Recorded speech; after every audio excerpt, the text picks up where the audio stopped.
Every year, millions of gardeners follow the same exhausting cycle. You till the soil, you buy seeds, you plant, you weed, and you pray the squirrels don't get it first. Then, you do it all again next year. But what if I told you there's a grain that kills that cycle? A plant that grows with the aggression of a weed, packs nearly double the protein of corn, and, in many climates, you only have to plant it once in your entire life? It's called Job's tears. And while the Western world has almost entirely forgotten it exists, this corn killer has been a survival staple for over 6,000 years. Today, I'm going to show you why this belongs in your garden and why it might just be the most underrated plant on the planet. The first thing you'll notice about Job's tears isn't the leaf or the height, it's the seeds. Scientifically known as Coix lacryma-jobi, the name comes from these incredible grains. Each one is encased in a natural, porcelain hard shell.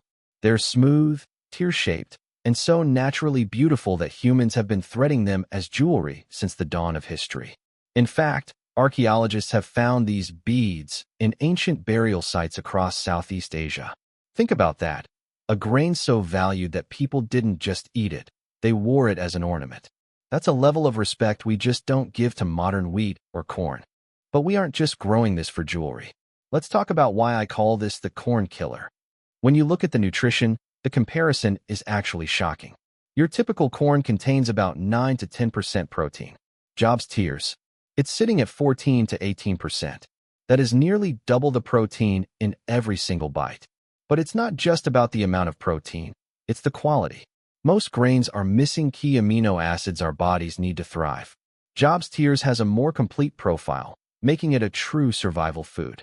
If you're a gardener who wants to move beyond the supermarket and discover these kinds of forgotten nutritional powerhouses, hit that subscribe button right now. We're a growing community at Famine Plant Secrets, and we're on a mission to bring one of these lost plants back to the light every single week.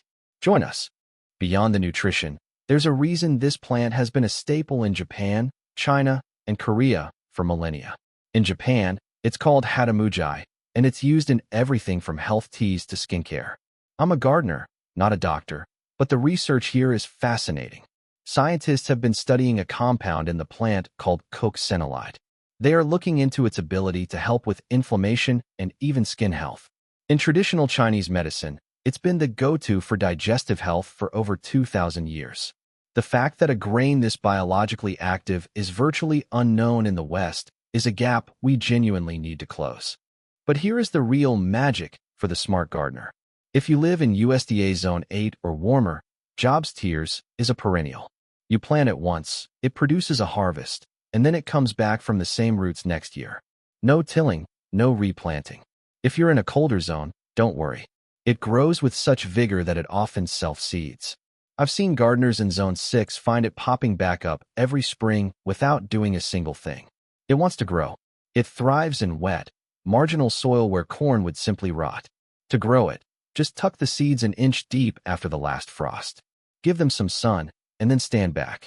They'll hit 5 or 6 feet tall, producing clusters of those beads by autumn. So, what does a jewelry grain taste like? Once you pop off that hard outer shell, the grain inside cooks exactly like pearl barley. It's nutty, chewy, and holds up perfectly in soups or risottos.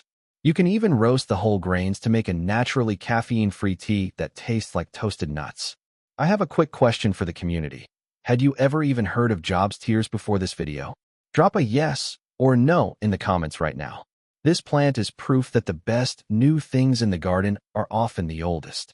It's tough, it's nutritious, and it's time we brought it back to the backyard. Thanks for watching.